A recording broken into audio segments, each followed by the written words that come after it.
आपका स्वागत है आपके अपने चैनल महाअध्ययन में। वीडियो को लाइक करें, चैनल को सब्सक्राइब करें। आज हम करने जा रहे हैं साइंस की वर्कशीट नंबर 2। तारीख है आज 16 सितंबर। 7वीं कक्षा की यह वर्कशीट है। आज हमारा विषय है समय की माप। आज हम समय के बारे में कुछ चीजें जानेंगे। आइए अपनी वर्कशीट को शुरू करते हैं। रवि एक लंबे अंतराल के बाद अपने विद्यालय जाने के लिए तैयार हो रहा था। उसकी नजर बार बार दीवार घड़ी पर जा रही थी। इसके दाईं ओर हम देखें तो एक बॉक्स बना हुआ है जिसमें 2 सवाल पूछे गए हैं। आइए सवालों की ओर एक निगाह डालते हैं। रवि दीवार घड़ी में बार बार क्या देख रहा था? आप बताइए कि दीवार पर वह क्या देख रहा था। तो हम सभी जानते हैं विद्यालय जाने से पहले अगर हम दीवार पर बार बार घड़ी देख रहे हैं तो हम देख रहे हैं समय। तो इसका उत्तर है समय। दूसरा प्रश्न पूछा गया है, रवि और किस तरह से समय का पता लगा सकता था? अब आप बताइए और सोचिए कि हम और किस किस तरह से समय का पता लगा सकते हैं। तो दीवार घड़ी के साथ साथ हम जिन चीजों का प्रयोग कर सकते हैं उसका चित्र आप नीचे की तरफ देखिए। चित्र दिया गया है जहाँ पर 3 तरह की घड़ियां रखी हैं, दीवार घड़ी, मेज घड़ी और डिजिटल घड़ी। डिजिटल घड़ी को अंक घड़ी भी कहा जाता है। दीवार घड़ी वह देख रहा था, तो इसका उत्तर होगा मेज घड़ी और अंक घड़ी यानी डिजिटल घड़ी। आगे बढ़ते हैं। जब हम घड़ी को देखते हैं तो हमारी घड़ी की सुइयां वहीं से शुरू होकर वापस वहीं आ जाती हैं और हर बार वह अपने आप को दोहराती हैं। प्रकृति में ऐसी बहुत सी घटनाएं हैं जो निश्चित अंतरालों के पश्चात यानी कि निश्चित समय के बाद खुद को दोहराती हैं।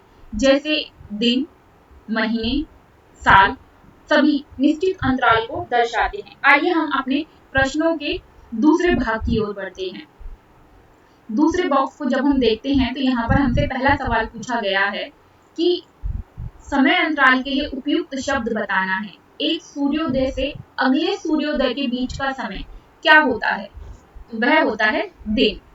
फिर हमसे पूछा है एक अमावस्या से अगली अमावस्या के बीच का समय क्या होता है? वह होता है 1 महीना। उसके बाद सूर्य की एक परिक्रमा पूरा करने में पृथ्वी द्वारा लिया गया समय वह होता है 1 साल यानी कि 1 वर्ष।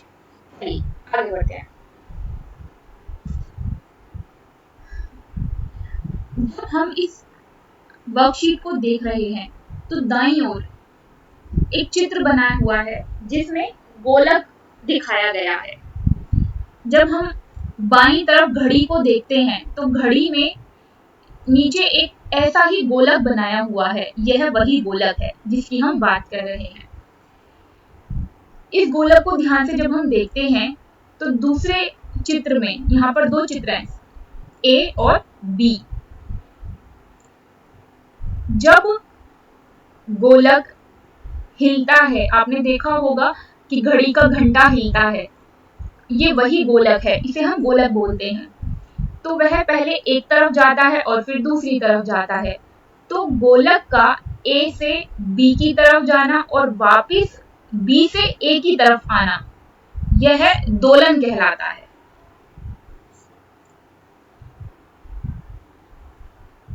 ठीक, अब हम आगे बढ़ते हैं।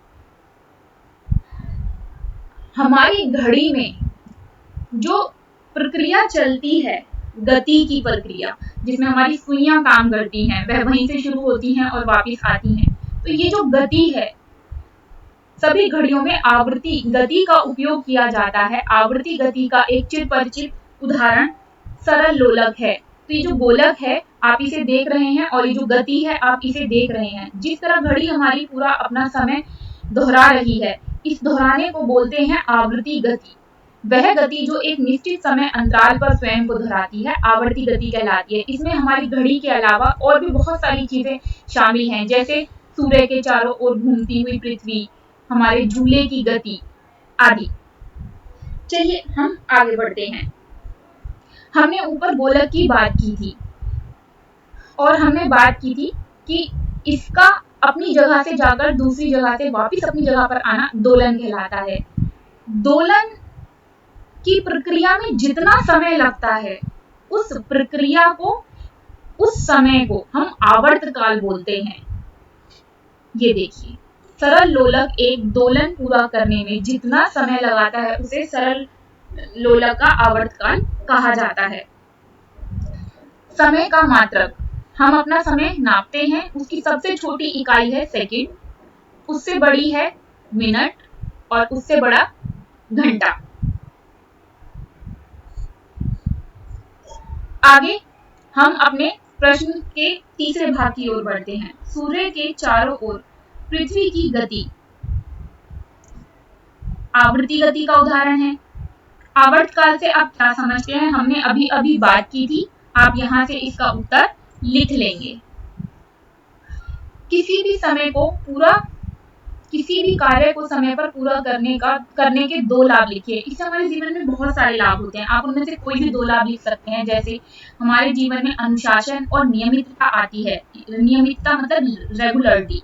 दूसरा, हमारा जीवन व्यवस्थित यानी मैनेज, वो सुचारू रूप से चलता है। मैं उम्मीद करती हूँ आपको यह वीडियो पसंद आई होगी और समझ आई होगी। बच्चों, यह वीडियो बनाने में हमें बहुत मेहनत लगती है। मैं आपसे उम्मीद करती हूँ कि आप हमारा प्रोत्साहन बढ़ाएंगे और चैनल को सब्सक्राइब जरूर करेंगे, बेल आइकन को प्रेस करेंगे। वीडियो को लाइक करना बिल्कुल ना भूलें। Thank you.